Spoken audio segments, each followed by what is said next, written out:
Audio Jungle.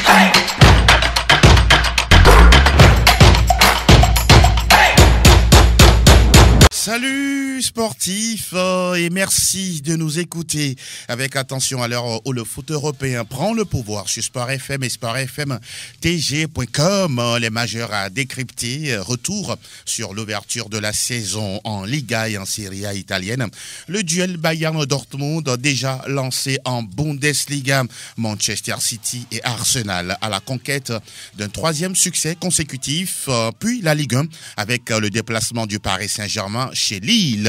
Galtier retrouve le club avec lequel il a soulevé l'Hexagone. Le club de la capitale déjà confronté à la guerre d'ego entre Neymar et Mbappé sur qui doit tirer les pénaltys. Bruit de presse ou réel malaise au sein du vestiaire. C'est le sujet à débattre par les spécialistes invités dans le studio Messan Niamey, Franck Nouyama, Vicente Noussoulé et Delanov Atik Bowoun. Console technique gérée par Sa Majesté Pelagé Mekoum. La vidéo de l'émission porte la signature d'Elhomme à Devon. Plateau Foot Europe numéro 740. C'est ici et maintenant. Tout de suite. C'est parti, la Panenka. Est-ce qu'elle est dedans, cette voix? Mais en tout cas, je ne sais pas si vous la reconnaissez. Vous la reconnaissez, cette voix? Non. Ce commentateur célébrissime français? Non. Oui, non, oui. Et vous? Pas encore. Pas encore. Bon. Il n'y a pas d'indice à donner. Hein. Salam alaikum, Franck Nouyama. Alaikum salam. Comment vous allez? Ça va. Ah, d'accord. Vous êtes quoi en djerba? Comment vous appelez ça? Oui, c'est ça. C'est ça. l'émir. Il semble que c'est vous l'émir des journalistes togolais.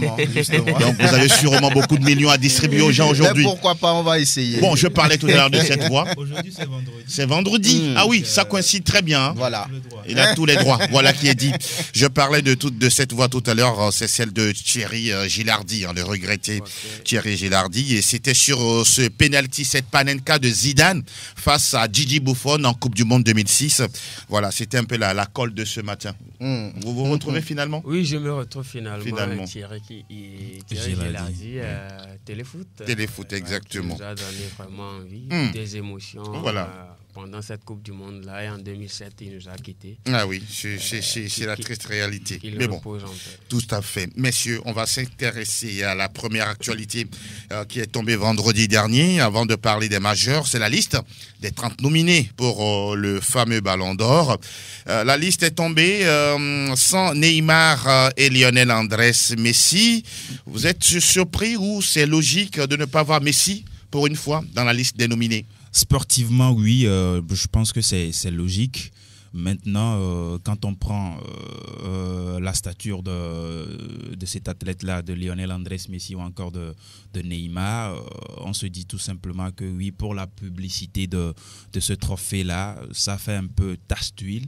Mais en même temps, je me dis qu'avec les résultats ou bien les performances que ces deux messieurs ont eu à donner la saison écoulée, pour moi, il n'y avait pas réellement surprise. Parce que derrière, on a vu France Football qui a sorti un communiqué par son directeur, M. Ferré, pour dire que oui, Lionel Andrés Messi, on le connaît très bien. Il est quand même celui-là qui a obtenu le plus de ballons d'or. Et aujourd'hui, l'Argentin ne figure pas parmi les 30 nominés. C'est vrai que ce n'est pas une injure, mais en même temps, il faut parler sportif. Et je pense que Lionel Andrés Messi ne sera pas éternel, hein, parce qu'arrivé à un moment, il va quand même laisser le terrain, c'est-à-dire raccrocher. Et donc, ce qui veut dire que ça devrait arriver. Ça devait arriver à un moment donné, je pense. Actuellement, oui, c'est arrivé. Est-ce que c'est la fin ou non? On attendra de voir pour l'année prochaine. Exactement, sans discontinuité. Voilà, Lionel Messi était toujours dans la liste depuis 2006, Franck. Et là, est-ce que pour vous, c'est un non-événement en soi? Lorsqu'on prend le nom Messi, vous l'avez dit, il est quelque part éternel lorsqu'on parle du Ballon d'Or. Voilà, donc depuis plusieurs années, depuis, on va dire, 14 ans ou 18 ans même, il est toujours là, présent dans la dernière partie de cette compétition. Cette fois-ci, il ne figure pas. Bon, on pourrait le dire maintenant, lorsqu'on regarde un peu ce qu'a produit l'Argentin la saison dernière avec le Paris Saint-Germain. 11 buts en toute compétition confondue. Voilà, donc c'était quand même compliqué pour lui, l'intégration, il vient d'arriver, il n'a pas pesé de tout son poids sur le jeu du Paris Saint-Germain. Donc on comprend forcément que cette fois-ci, qu'on ne puisse pas le voir dans la dernière ligne droite de cette compétition. Est-ce que pour vous, ça restera une cérémonie qui va avoir toujours de cette valeur, surtout, on disait tout à l'heure, pas de Messi, pas de Neymar également, hein, tout comme les deux, ce sont des stars interplanétaires de football. En ce qui concerne Neymar, personne ne serait étonné parce que vous savez, Neymar, depuis qu'il est parti au Paris Saint-Germain, c'est des blessures sur blessures, parfois c'est des performances vraiment médiocre. Donc je pense que pour Neymar cela n'étonne pas, mais pour Lionel Messi, même si on sait que sportivement, comme Delano l'a dit, Lionel Messi n'a pas été à la hauteur de ce qu'on lui reconnaît. Peut-être Lionel Messi serait un joueur, un simple joueur ou un joueur normal. Oui. On serait ordinaire. Il serait peut-être, pourquoi pas, parmi les 30. Parmi les 30. Puisque, voilà, l'attente ne serait pas aussi grande. Donc, je pense que sportivement, oui, il n'a pas été à la hauteur. Même moi, personnellement, j'ai été un peu surpris, puisque c'est vrai qu'on ne va quand même pas jauger la performance forcément de Lionel Messi sur les buts marqués. Voilà. Mais je pense que sur certains matchs en Ligue 1 ou en Ligue des Champions, n'eût été... on rappelle qu'ils ont été éliminés par le Real en huitième de finale. Le passage du Real en huitième de finale, je pense qu'il a été quand même présent sur certaines situations, dans certains matchs qui lui auraient peut-être valu, pourquoi pas, la présence dans cette liste. Son meilleur ami, Cristiano Ronaldo, quintuple vainqueur, Franck, est là. Là, vous comprenez sa présence? C'est un peu difficile. Maintenant, lorsqu'on prend un peu ce qu'il a réalisé avec son arrivée au niveau de Manchester United, il fait quand même partie des meilleurs buteurs. Je pense troisième meilleur buteur de la saison. C'est l'un des paramètres les plus importants pour être nominé dans cette compétition. Donc Cristiano a apporté un tout petit peu Manchester, même si l'équipe aujourd'hui ne joue pas, on va dire, la Ligue des Champions ou bien la Ligue Europa. Il a été pour beaucoup dans la remontée de Manchester United. Donc quelque part, ça se comprend parce qu'il a été quand même spectaculaire en marquant beaucoup de buts sur cette dernière saison. Voilà, le cas de Cristiano Ronaldo, son ex-compère du Real, Karim Benzema, lui, fait figure de grandissime favori, si ce n'est le prochain lauréat. Vous êtes d'accord là-dessus? Parfaitement d'accord. Je ne pense pas qu'aujourd'hui... Donc, vaut mieux lui donner aujourd'hui que d'attendre octobre pour lui décerner le trophée. Mais ce serait pas... Il y a des sponsors qui... d'accord. On doit respecter les choses. Il y a les votes à attendre, c'est ça. Il faut respecter également les concurrents. N'est-ce pas? C'est vrai que Benzema fait office de favori aujourd'hui. Mais il faut quand même noter également qu'il y a Robert Lewandowski qui est là. Ce sera un plébiscite. Hein. Vous voyez que l'écart de points sera très serré. Pas trop serré quand même. Pas trop serré quand même parce que c'est Darda, il faut le dire. Hein, Karim Benzema sera le prochain Ballon d'Or. Et sur la deuxième marche, on verra Robert Lewandowski. Et non Kylian Mbappé ou Sadio Mané. Ok, donc ça c'est votre vote. Hein. Oui. Si jamais on vous donnait l'occasion de voter, on rappelle que le trophée sera décerné en octobre et non plus en décembre ou en janvier. Et on considère aujourd'hui la saison sportive et non l'année civile. Voilà les précisions que l'on peut donner concernant cette cérémonie du Ballon d'Or à venir dans les prochaines semaines. On rappelle également que les dames vont être primées. Hein. On rappelle qu'il y a 20 joueuses nominées en lice pour le Ballon d'Or féminin. On retrouve notamment la tenante du titre, Alexia Putellas. On a également Ada Egerberg. Quelques Françaises, notamment Marie-Antoinette Katoto ou encore Kadidiatou Diani.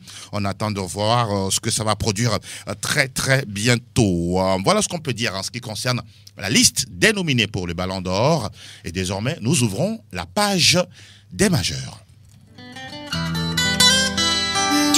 Aquí está la Liga Española. Nous démarrons le tour des majeurs avec la Liga espagnole, première journée. Que s'est-il passé avec le club de Djenda Konam Retafe? On n'a pas eu le temps d'en parler lundi, puisque voilà, c'était off. Évidemment, allez-y. le club de Jane Dakonam c'est pas Georges, a perdu. C'est pas Georges Dakonam, c'est Jane Dakonam. C'est Jane À moins que vous vouliez lui trouver un autre prénom. Allez-y. A perdu face à l'Atlético de Madrid, voilà, grâce à un doublé de Morata et un but de Antoine Griezmann. Lui, il est toujours là? Oui, il est toujours là, avec les cheveux teintés. Cette fois-ci.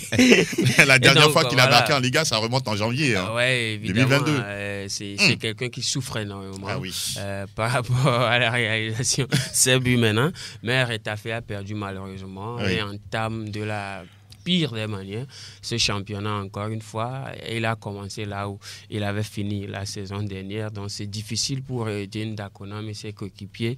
Mais je pense qu'on n'est qu'à la première journée du championnat. Exactement. Et donc il reste encore 37 journées à disputer. Je pense qu'avec ces 37 journées, Jane Dakonam et ses coéquipiers vont faire mieux que la saison dernière. Franck, à quoi vous attendez par rapport à la performance de Retafe cette saison en Liga?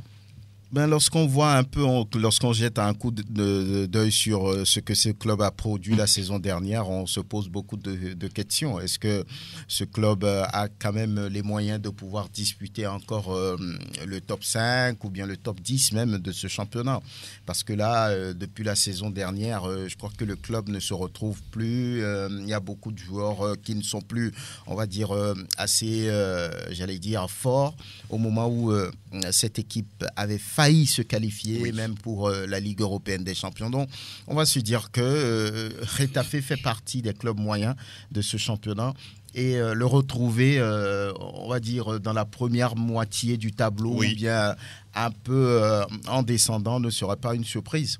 L'idéal, c'est de rester dans la première moitié. Hein. De rester dans la première moitié de ce championnat face à l'Atlético. Je crois que c'était un peu compliqué. C'était compliqué. Avec Morata qui revient, qui réalise un doublé. Donc voilà, il n'y avait pas photo. Et Jane Dakonam qui est obligé de toujours donner le meilleur de lui-même parce qu'il y a quand même des échéances également en équipe nationale qui l'attendent. Il semble qu'un club turc lui oui, on a lu quelque chose comme ça. On ne sait pas si ça va se concrétiser ou pas. Mais tout dépendra également du salaire qu'on va lui proposer et du projet sportif de l'autre côté. Surtout le projet sportif. Sportif. C'est vrai, Jane Dakonam du côté de Retafe, il est quand même le porte-flambeau de cette équipe. C'est vrai, il y a des Espagnols également, Chaim Mata qui arrive à planter quelques buts. Oui. Mais si vous prenez Retafe, ce n'est pas forcément une foot de guerre dans ce championnat. Et face à l'Atlético la dernière fois, c'était une marche très haute. Ils ont souffert. Un Joao Félix qui était véritablement en feu sur cette rencontre avec 3 passes décisives délivrées. Oui. Il fallait le faire parce que pas Antonio Conte, Diego Simeone, c'est vrai. On peut beau laver le charbon, mais il restera toujours noir. Mais la dernière fois, on a vu un jeu assez chatoyant du côté d'Atlético Madrid. On espère que sur la saison, ce sera le cas. On attend de voir. Et on reste toujours à Madrid. Retafe est un club de la banlieue de Madrid. Évidemment. On a parlé de l'Atlético. On évoque le cas du Real Madrid. Oui, évidemment. Que s'est-il passé? Le Real Madrid a gagné de 8-1. Et c'est quoi ce sourire? Donnez-nous les résultats. Pourquoi vous souriez? Le Real a gagné de 8-1. Difficilement ou bien bon? Oui, difficilement parce que le début a été difficile. Ils ont encaissé dès la 6e minute. Encaissé dès la 6e minute. Almeria fait quand même partie des 6 clubs qui ont recruté le plus cette saison. Donc c'était quand même difficile pour le Real au début. Mais avec comme Vasquez toujours. Et l'entrée de toujours. Alaba, le Real a su. Benzema n'a pas marqué. Non, ni Vinicius. Benzema n'a pas marqué. Ni Vinicius. Je pense que la prochaine journée. C'est l'information. Je pense que la prochaine journée, ils vont marquer. Donc le Real a tout simplement débuté le championnat dans de bonnes conditions. De la plus tranquille des manières. Mais ça n'a pas été facile. On attend de voir, comme on le dit tout à l'heure. Ils ont été battus. Exactement. Pour, sauver la Maison Blanche. 15e minute. Exactement. Donc ça prouve que ça a été pénible pour la Casablanca. Évidemment. Le cas du Barça, parlons-en. Oui, le Barça a tâtonné vraiment face. Ils étaient dans une chambre noire avec les yeux bandés. Oh là là.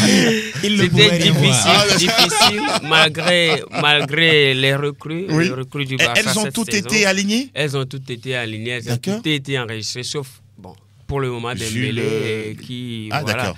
Mais il a aussi joué. Okay. On a vu qu'il a performé sur cette rencontre-là. Rafinha, Lewandowski, tous sont là, sauf que Vallecano n'a pas cédé à cette fureur du Vallecano même qui a marqué des buts, même s'il était refusé par hors-jeu. Même le Barça. Exactement. C'était quand même un score de 1, mais qui a été annulé. Donc on s'est retrouvé à un score de 0 but partout. Oui. Un nul qui n'a pas forcément fait du bien au FC Barcelone.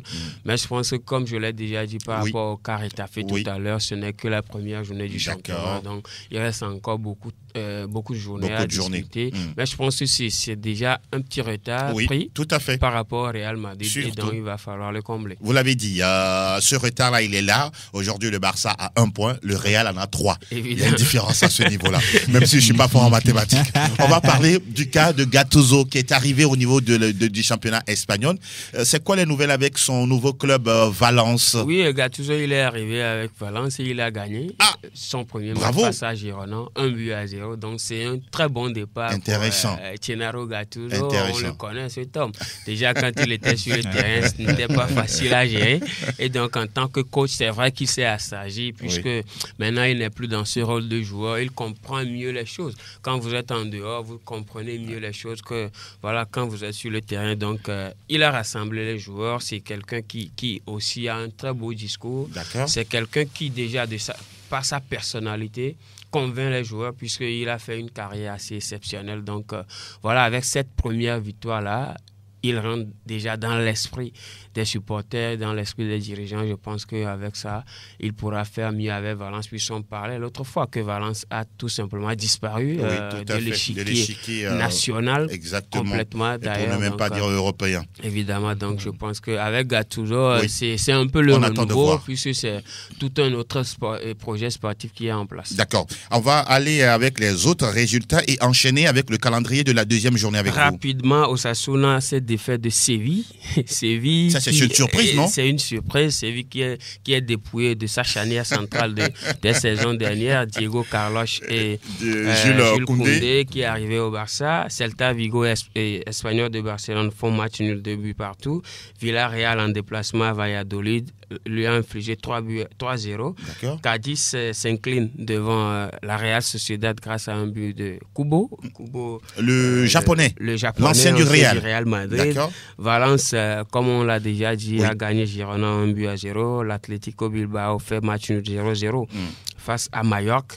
Et Betis gagne 3-0 LT. Et la deuxième journée? Oui, la deuxième journée ce week-end, déjà vendredi. Ce soir, l'Espagnol joue le Rayo Vallecano. Séville accueille Valladolid.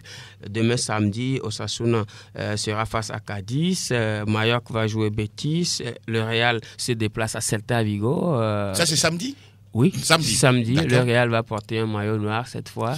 Un maillot noir qui n'a pas été encore mis en vente. Pour les socios. Ces deux maillots qui ont été mis en vente ressemblent beaucoup plus au maillot de Celta Vigo. Donc, la Liga leur a interdit de porter ces maillots-là. Ils vont devoir sortir le maillot noir qui n'est pas encore mis en vente. Dimanche, l'Atlético Bilbao reçoit Valence. Intéressant. Et choc entre Villarreal et l'Atlético de Madrid au Wanda Metropolitano. Oui, il y a véritablement match, puisque ces deux clubs ont déjà gagné à la première journée 3-0. Ce sont les deux qui sont en train de commander. On peut dire les deux meilleures attaques pour le moment. Donc il y a match. Le FC Barcelone va devoir corriger le tir face à la Real Sociedad. Ils sont en déplacement. Attention à Anoeta. C'est souvent compliqué. De Silva, l'ancien de Manchester City. Et lundi, on a Elche qui joue Almeria. Et Girona sera face à Retafe de Jen Dakonam. Donc, occasion pour Jen Dakonam et les siens de se relancer. Ah oui. Muchas gracias, Seigneur Vicente. Est-ce qu'il y a une autre information avant de passer à l'Italie? Non, il n'y a pas d'autres informations à part le classement où ceux qui ont gagné naturellement sont devant. Ceux qui ont fait match nul. Ceux qui ont perdu, évidemment, 18e Valladolid, Retafe 19e, Elche qui vient recommencer là-haut. Et l'autre information, pour ceux qui ne savent pas, c'est que vous avez porté une chemise bleue, cravate rose. Voilà qui est dit. Et nous poursuivons le décryptage des majeurs. Nous posons nos valises du côté de... Benvenuto Calcio Italia. Ça a démarré également au niveau du championnat transalpin, le Calcio. D'abord, mon cher Delanov, des nouvelles du Milan, c'est le tenant du titre. Le tenant du titre a gagné pour sa première, qui recevait l'Udinese à San Siro la dernière fois, je vous l'ai dit. Match difficile. Et l'AC Milan a quand même réussi à dompter cette équipe de l'Udinese, 4-2 à l'arrivée. C'est vrai qu'il y a eu beaucoup de situations pour lesquelles l'AC Milan pouvait perdre, mais on a vu que Stefano Pioli et ses hommes ont réussi quand même à rentrer de la plus belle des manières dans cette saison, avec cette victoire, 4-2, comme je viens de le dire. Et si rapidement, vous voulez, je vous file les autres résultats. Oui, avant de revenir sur d'autres commentaires, allez-y. Avant de revenir sur d'autres commentaires, le samedi, la dernière fois également, il y avait Sampdoria qui recevait l'Atalanta Bergame. D'accord. Et on a vu que la DS a planté 2 buts. Oui. Et avec cette victoire, on voit immédiatement l'intention que l'Atalanta Bergame a pour cette saison. D'accord. C'est vrai que cette équipe, pour le moment, sur cette dernière saison, c'est quand même une équipe qui arrive véritablement à déranger les gros. Mais est-ce que ce sera la grosse surprise cette saison pour aller titiller le Scudetto? La question reste posée. La question reste posée tout de même. D'accord.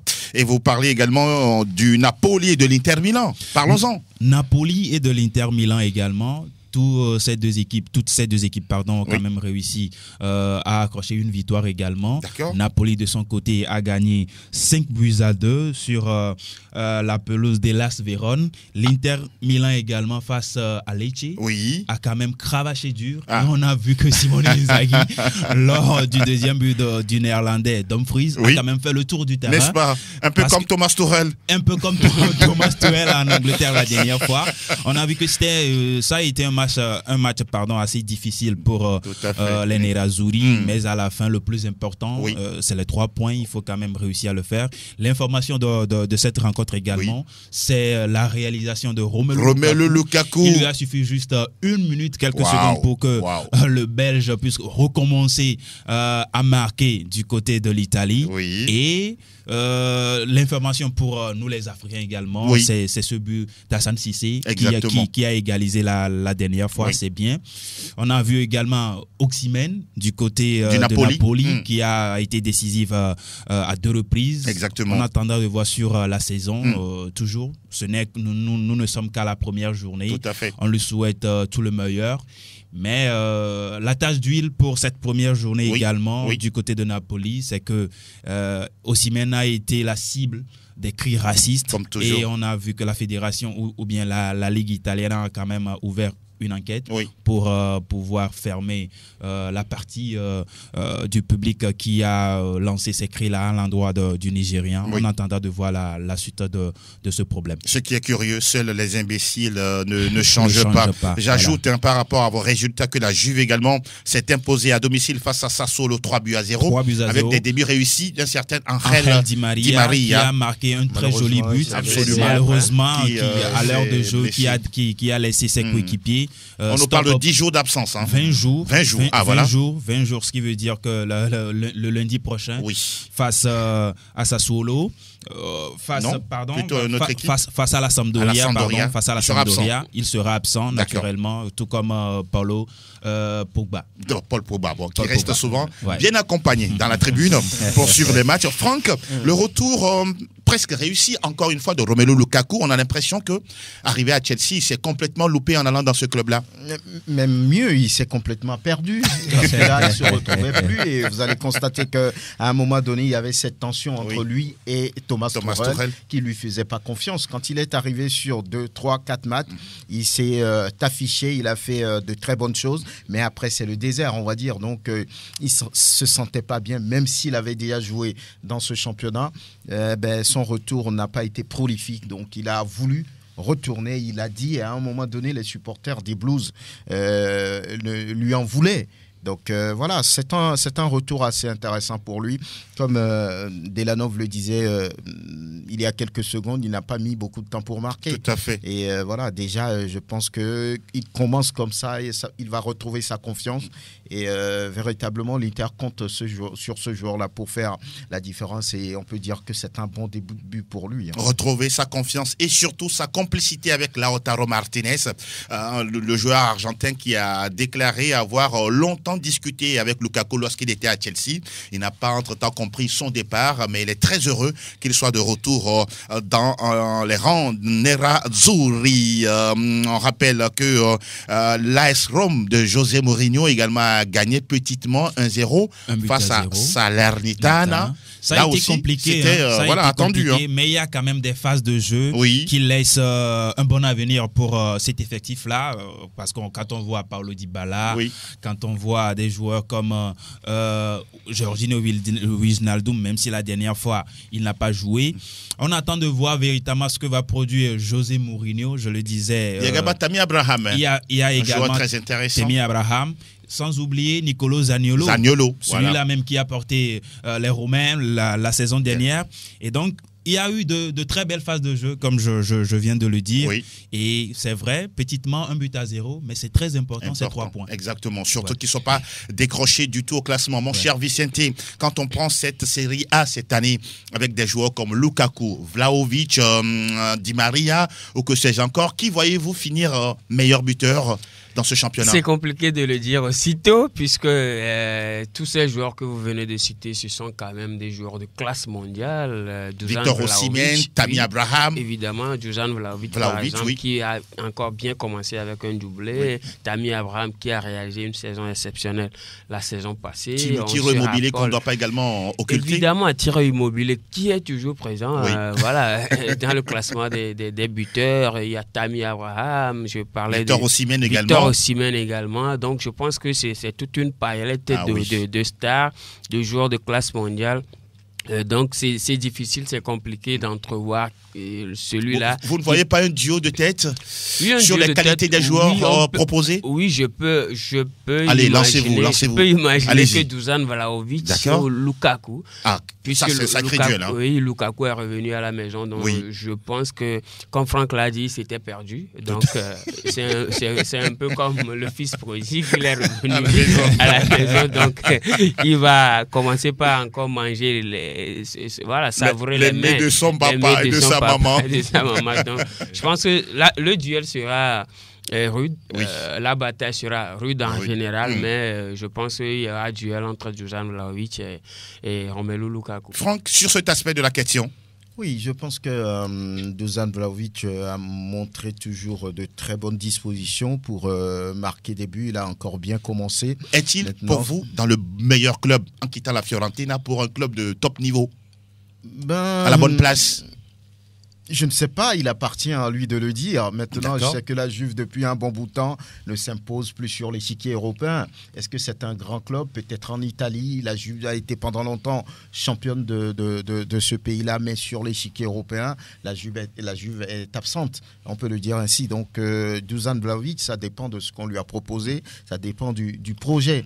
On sait qu'il est venu après le départ d'un certain Cristiano Ronaldo. Pour le moment, il essaie de répondre aux attentes placées en lui. Maintenant, est-ce que c'est le top club pour lui? Je ne sais pas, mais je sais qu'il y a des clubs qui sont au-dessus de la Juve en Europe, mais est-ce qu'on lui a proposé quelque chose dans ce sens? J'en sais rien là aussi. Donc, mais je sais que c'est un joueur qui se bat. Maintenant, sur le top 3 peut-être des buteurs, on peut le retrouver. On peut retrouver un certain Thierry Immobilier. Il ne faut pas l'oublier. C'est un buteur patenté. Donc, et puis Romelu Lukaku, ça va se jouer, on va dire, entre ces trois. Pourquoi pas? Victor Osimhen aussi peut se mêler à la danse, lui également qui a ouvert son compteur but avec le Napoli. La deuxième journée, on évoque le calendrier avec vous, Dela. Oui, ça démarre ce samedi à 16h30 avec Torino qui accueille la Lazio. Udinese à la même heure accueille Salernitana. Et le match de la journée, c'est dimanche à 16h30 entre Napoli et l'AC Milan. Napoli, non, c'est plutôt Atalanta, AC Milan. Justement, l'Atalanta et l'AC Milan, le Napoli joue plutôt l'AC Monza. Voilà, l'AC Monza. Bon, voilà, le promu. Hein. Le promu, qui a club perdu cher à Silvio Berlusconi, qui a perdu d'entrée la dernière fois. Bon. Mais c'est l'apprentissage. C'est l'apprentissage. N'ont pas fait le miracle. Cremonese également a perdu, aussi bien pour Lecce. Oui. En attendant de voir pour cette deuxième journée, qui d'entre ces trois va quand même essayer d'aller grappiller, pourquoi pas un match nul pour commencer, ou au pire des cas aller chercher une victoire. Pourquoi pas, en tout cas, vivement les premières victoires de Monza, Cremonese ou encore du Lecce du côté de la Serie A italienne. Grazie mille Della pour toutes ces informations. De nada, signora. Merci beaucoup. On va continuer l'aventure et désormais, nous sommes du côté de Première Ligue Express News. À ce niveau, ça va aller vite, mais l'information, c'est de vous dire que Cristiano Ronaldo n'a toujours pas quitté Manchester United. On aurait appris entre-temps que Dortmund a refusé d'enrôler le joueur portugais parce que ses émoluments, son salaire si vous voulez, en tout cas c'est des fortunes, hein, c'est pas évident de pouvoir 30 millions d'euros par saison, ce n'est pas donné à tout le monde. Alors on va évoquer le calendrier du 3e chapitre de la Première Ligue anglaise avec Tottenham qui accueille à domicile Wolverhampton. Southampton sera en déplacement du côté de Leicester. Duel attendu entre Crystal Palace et Aston Villa. Patrick Vieira face à Steven Gerrard. Ce sont deux anciens grands joueurs de la Première Ligue anglaise.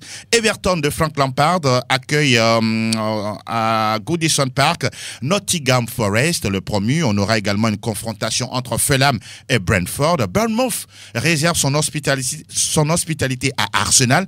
Je voudrais m'attarder sur cette équipe d'Arsenal. Cette équipe-là, aujourd'hui, beaucoup d'observateurs se disent qu'il y aura du mieux cette saison. C'est votre sentiment ?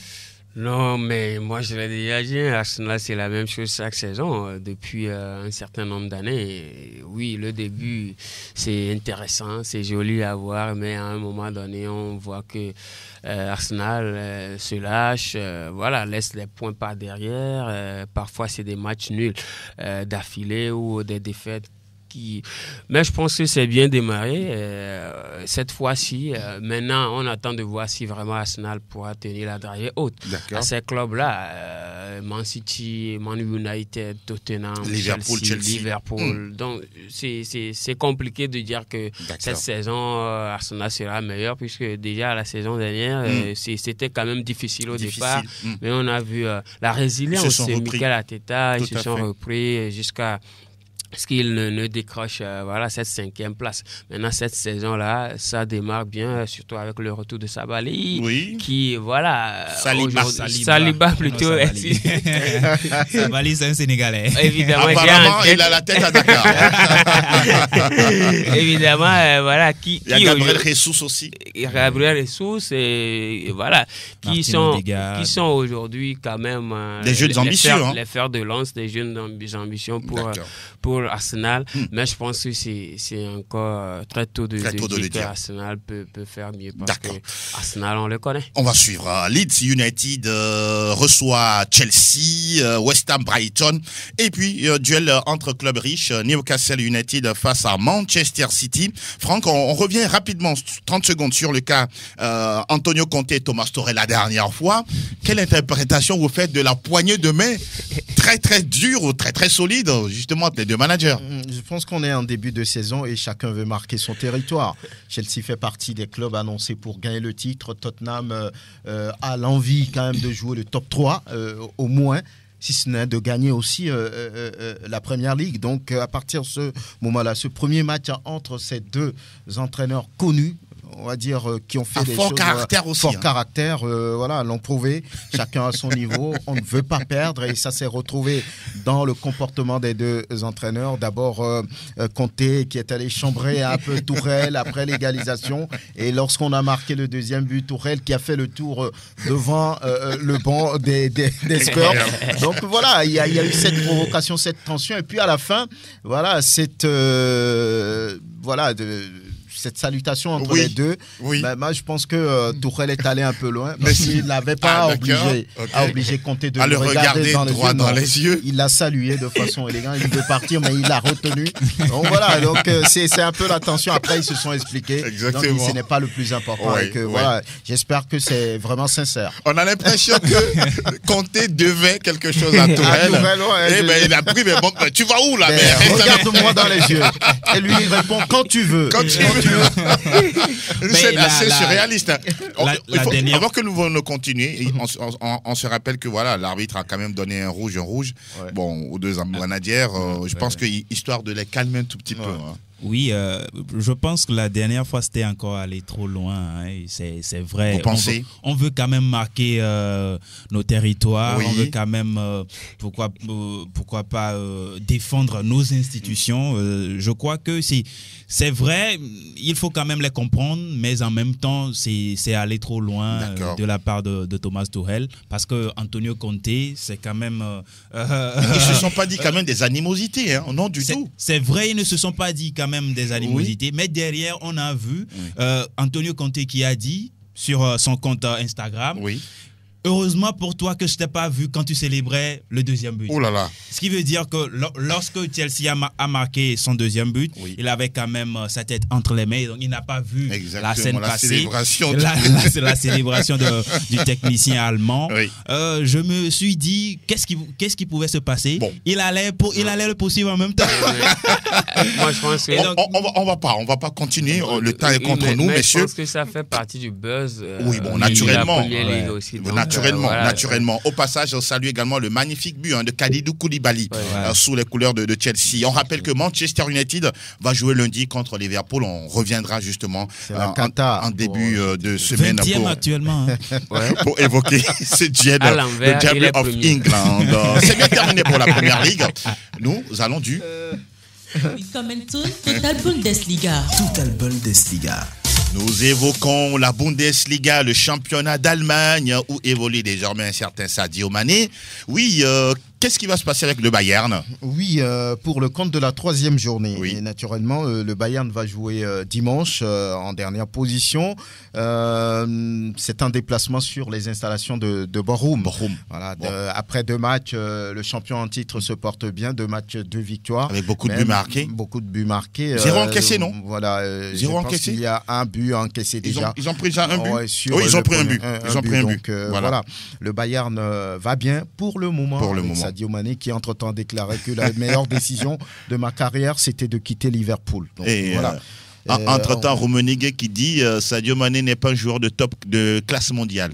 Bah bon, il est quand même c'est complètement arrivé. Loupé. Hein. Mais c'est une mauvaise communication. Incroyable. Si vous le dites, si vous l'enrôlez dans votre effectif, autant se taire si vous n'avez pas autre chose à dire. Non, c'est quelque chose qui pourrait plonger, on va dire, le mental du joueur. Vivement qu'il soit fort pour prouver à Rummenigge qu'il reste un des meilleurs joueurs du monde. Pour le piquer, pour lui demander plus d'efforts, on ne sait jamais. On verra bien. D'accord. De toutes les façons, il a déjà marqué un but en championnat. Et ce dimanche aussi, il y aura ce match entre Francfort et puis Cologne. Oui. Et voilà les 2 derniers matchs de cette 3e journée. Mais déjà ce soir, le premier match de cette 3e journée, il y aura Mönchengladbach face à Hertha Berlin. Et puis samedi, Dortmund joue contre Werder. Le Bayer Leverkusen aura affaire à Hoffenheim qui a gagné la dernière fois. Exactement, sans Bébou toujours. Wolfsburg, Schalke 04, Stuttgart Fribourg et Augsbourg Mayence et puis Union Berlin contre Leipzig. On attend de voir également le cas de Timo Werner qui est retourné à Leipzig. Qui a déjà marqué d'ailleurs. C'est un flop d'avoir été du côté de Chelsea, apparemment. Oui, bon, lorsqu'on regarde un peu ses performances, tout le monde se demandait pourquoi a-t-il quitté Leipzig. C'était surprenant parce que Leipzig s'était qualifié aussi pour la Ligue des Champions et contre toute attente, le gars a décidé de rejoindre Chelsea. Voilà, c'est des ambitions affichées.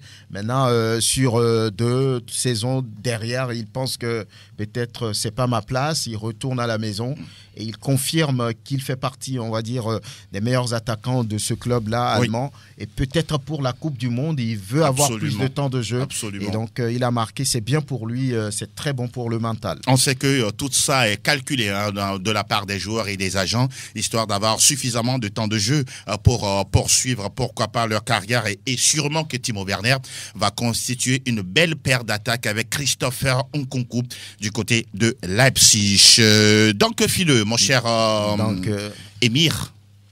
Voilà, c'est ça, c'est l'émir de la maison. Nous allons poursuivre désormais et nous sommes du côté de Total Info Ligue 1. Info Ligue 1. La Ligue 1, la troisième levée qui démarre déjà ce vendredi avec Lyon qui joue à domicile face à Troyes. Samedi, on aura 2 rencontres et pas des moindres. Monaco qui pour l'instant a du mal à décoller joue contre Lens à Louis II. Marseille affronte Nantes au Vélodrome. Aïe aïe aïe, on attend de voir ce que Tudor va nous proposer comme composition du côté de l'Olympique de Marseille. Les autres matchs ont lieu dimanche, notamment Strasbourg-Reims, Montpellier-Auxerre, Nice se déplace à Clermont-Foot, Toulouse accueille Lorient, Brest joue chez Angers, Rennes accueille Ajaccio et puis un intéressant Lille-Paris-Saint-Germain.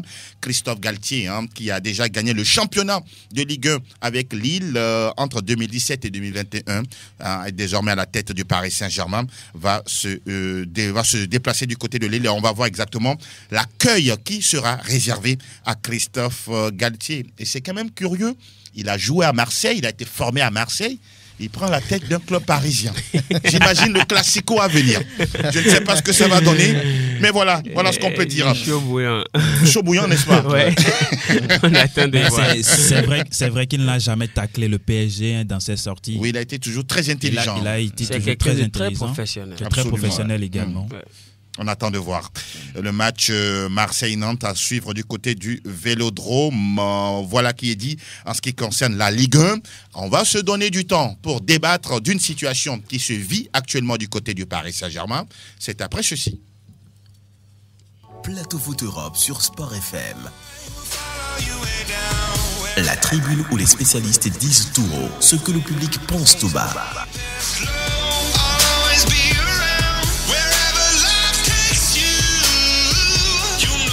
Nous remettons les choses dans leur contexte normal. Le match Paris Saint-Germain-Montpellier, c'était lors de la deuxième journée. Il y a pénalty pour le club parisien.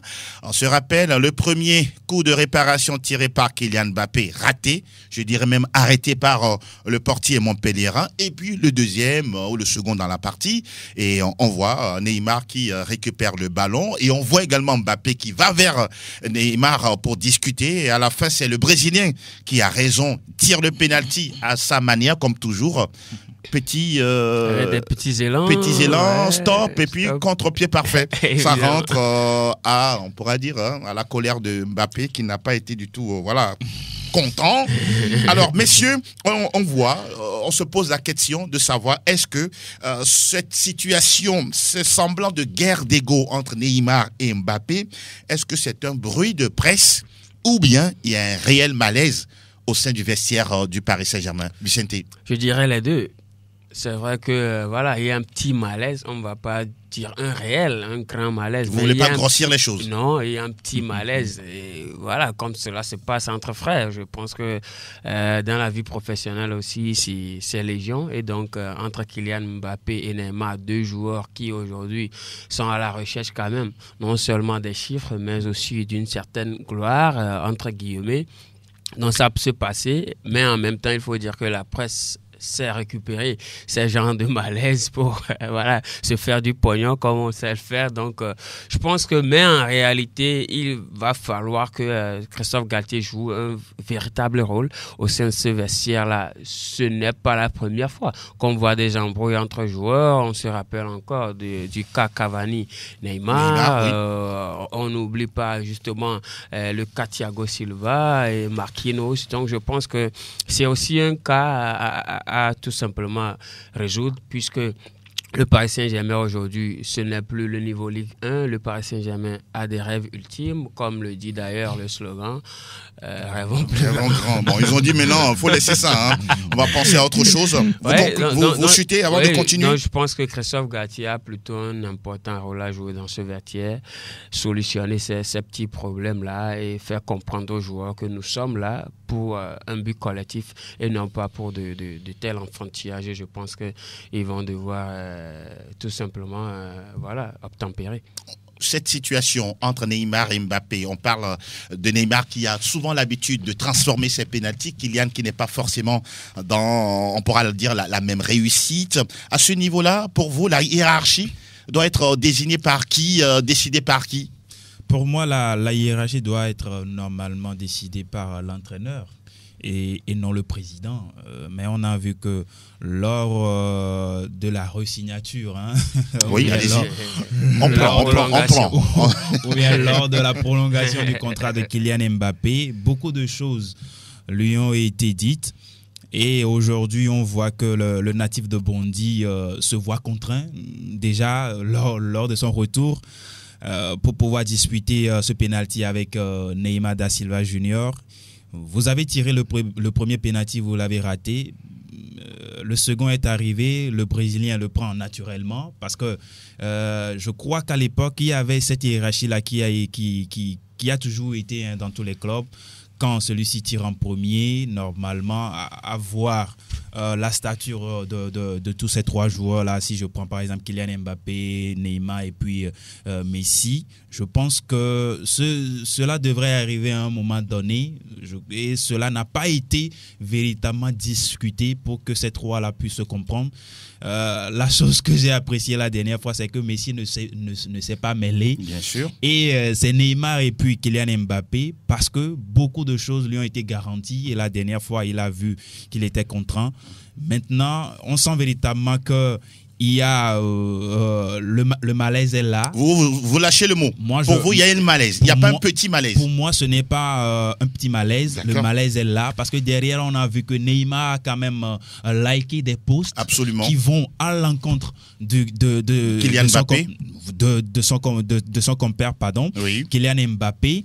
Et c'est dire tout simplement que les choses ne vont pas bien entre les deux joueurs. D'accord. Même si derrière, la maman de Kylian Mbappé a fait une sortie pour dire que tout est réglé. Ou encore, pour vous ne la croyez pas? Ce sera sur le terrain la dernière fois. L'attitude des joueurs sur le terrain. L'attitude des joueurs sur le terrain sera très importante parce que Vincent dit quelque chose tout à l'heure. Oui.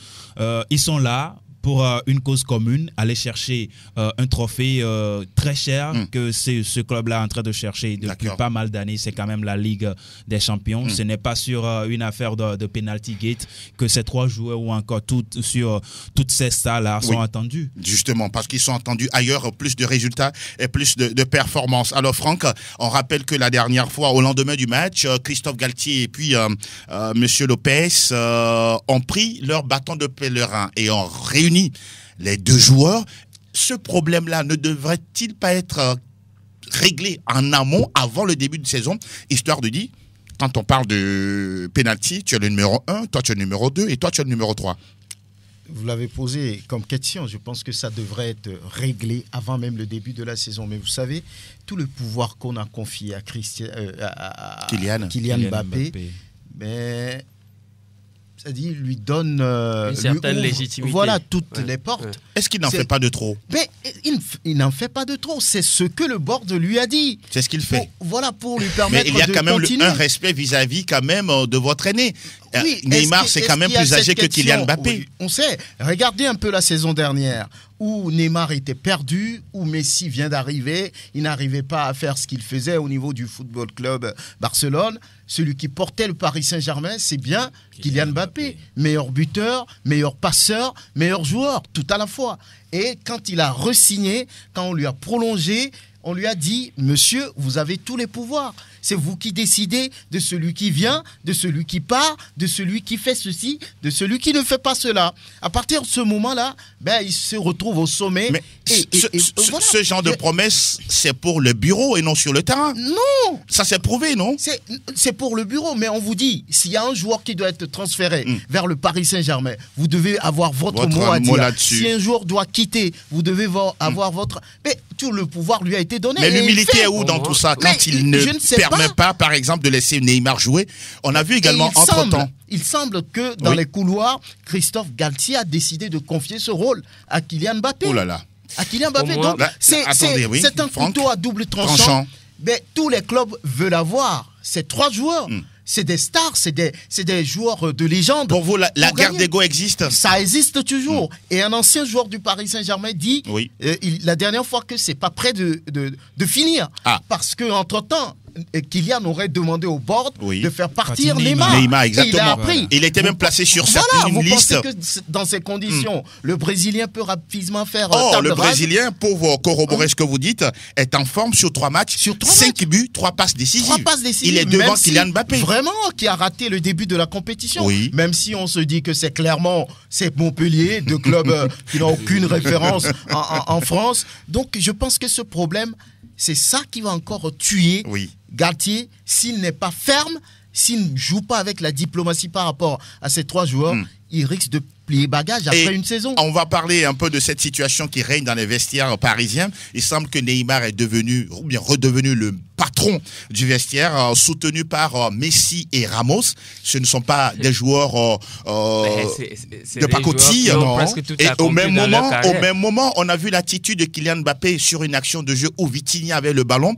Il n'a pas été servi. Kylian est derrière. On l'a vu. Marcher à pester, à être arrogant. Est-ce qu'il en fait de trop selon vous? Qu'est-ce qui lui fait monter à la tête comme ça? Pour moi, il en fait de trop, mais également, il faut dire qu'il y a un déficit de communication. D'accord. Au niveau du board. Ok. Vous touchez du doigt Campos et Galtier? Évidemment. Et le président Nasser? Mais vous garantissez des choses à un joueur. Et donc, vous devez communiquer cela à tout le vestiaire. Normalement. Il faut que tout le vestiaire soit au courant de ceci et de cela. Qui fait quoi et comment et pourquoi? Évidemment, on ne va pas arriver sur le terrain et Kylian Mbappé informe Neymar que c'est moi qui tire les pénaltys alors que Neymar n'est pas informé.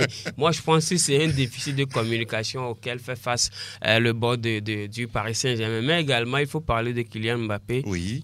C'est vrai qu'il a été investi de trop de pouvoir, selon moi, et il en fait également de trop. Mais vous jouez avec un certain Lionel Messi qui n'est pas de votre carrure. Lionel Messi, c'est quand même le meilleur joueur au monde. 7 ballons d'or. 7 ballons d'or. Donc, il y a des attitudes... qu'il est champion du monde. Oui, évidemment, mais cela ne fait pas de vous quand même un certain Lionel Messi.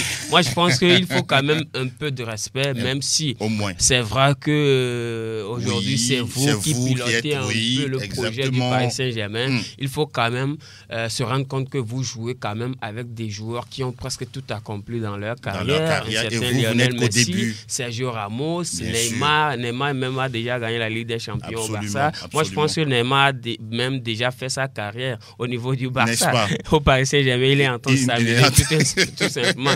Donc, à Kylian Mbappé de faire table rase de tout ce qu'il a déjà fait, c'est vrai qu'il a réalisé des choses exceptionnelles, mais il n'est qu'à l'aube de sa carrière et donc il va devoir s'agir et être beaucoup plus conciliant pour être béni prochainement. C'est important ce que vous dites, hein. Même si vous êtes la star ou la pépite ou l'étoile, à un moment donné faites preuve d'humilité pour être porté par les autres. Il y a quand même Wayne Rooney qui n'a pas raté Kylian Mbappé. Il dit ceci, je cite, un joueur de 23 ans s'engage à pousser Messi, parce qu'il y avait également cette image. Il a bousculé Messi sur le terrain. Je n'ai jamais vu un plus gros ego de toute ma vie. Quelqu'un devrait rappeler à Mbappé que lorsque Messi avait 23 ans, il avait déjà remporté 4 ballons d'or. Commentaire? Je pense véritablement qu'aujourd'hui, Kylian Mbappé doit essayer de faire table rase un tout petit peu. Parce que quand on prend Kylian Mbappé, Neymar da Silva Junior... Vous pensez qu'il peut le faire? Il peut le faire. Aujourd'hui, dans sa situation, avec tous les pouvoirs conférés? C'est un garçon qui est très intelligent. On le sait très bien. Mais le pouvoir peut vous monter à la tête. Hein. Le pouvoir peut lui monter à la tête, mais je ne pense pas véritablement. Kylian Mbappé en est capable, il peut le faire. Si véritablement le board le staff technique avec ces 3 joueurs, si je mets en plus Sergio Ramos, parce que ce sont là les cadres du vestiaire du côté monstres, du côté de Paris Saint-Germain. Si ces 3 entités-là arrivent véritablement à communiquer sur cette situation, je pense qu'ils pourront trouver quand même une issue. Parce que si je prends Kylian Mbappé, Lionel Messi, Neymar et puis Sergio Ramos, ce sont quand même 4 joueurs qui tirent assez bien les pénaltys. Exactement. Et parmi eux, c'est quand même Neymar qui a le pourcentage le plus élevé. Le meilleur ratio pour marquer un penalty. C'est vrai qu'un penalty, ça ne fait pas tout de suite but, mais avec Neymar, vous avez plus les chances, vous avez plus de chances de pouvoir concrétiser cela par rapport à Messi, par rapport à Kylian Mbappé et bien sûr par rapport à Sergio Ramos. On le connaît très bien du côté du Real Madrid. Et donc aujourd'hui, il va falloir aller faire table rase de tous ces côtés-là pour pouvoir mettre l'institution, s'il y en a bien sûr, en avant. Voilà. Au-dessus des autres, Franck, vous pensez que c'est bon maintenant? Ce penalty gate est clos, il n'y aura plus d'autres détails à suivre? Je ne suis pas sûr que ce soit terminé aussi facilement, parce que Neymar également, c'est un joueur, très grand joueur d'ailleurs, qui visiblement n'a pas accepté la démarche de Kylian de vouloir son départ. Et là, il va falloir continuer de leur parler. Et c'est là où Christophe Galtier va jouer un rôle extrêmement important, parce qu'il a besoin des 3 joueurs pour faire le résultat, pas en France, mais peut-être sur l'échiquier européen, où c'est là où on attend le Paris Saint-Germain. C'est pas le fait de battre Montpellier 5-2. Là, ça ne veut rien dire, Clermont et autres. Non, c'est sur l'échiquier européen et il va jouer un rôle de père au même moment, être ferme et en même temps être diplomate. Sinon, ça va le faire partir. Et surtout que ces vestiaires-là n'implosent pas, parce que cette équipe du Paris Saint-Germain est très attendue sur tous les tableaux cette saison. On attend de voir le prochain feuilleton, surtout un meilleur feuilleton, parce que c'est un plus important pour le Paris Saint-Germain et pour les supporters du club francilien. Messieurs, on est arrivé au terme de ce nouveau rendez-vous. Mon cher Vicente, vous voulez sûrement envoyer quelques salutations à des personnes chères à vous. Oui, des personnes chères à moi. Il faut d'abord souhaiter un bon vendredi à Marcelin Souanou, qui est resté fidèle à cette émission depuis plus de 12 ans. D'accord, mais la prochaine fois que vous l'invitez, c'est quand? Oui, mais les portes sont ouvertes. Voilà. Il suffit que vous donniez le hockey. Moi, je ne suis pas Kylian Mbappé. Il peut venir à tout moment. Et aussi souhaiter un joyeux anniversaire à Armel Prince Ouaba. C'est aujourd'hui son anniversaire? Son anniversaire. D'accord. Et donc, je n'oublie surtout pas le fan club Barcelone. Ils ont compris le message. Évidemment.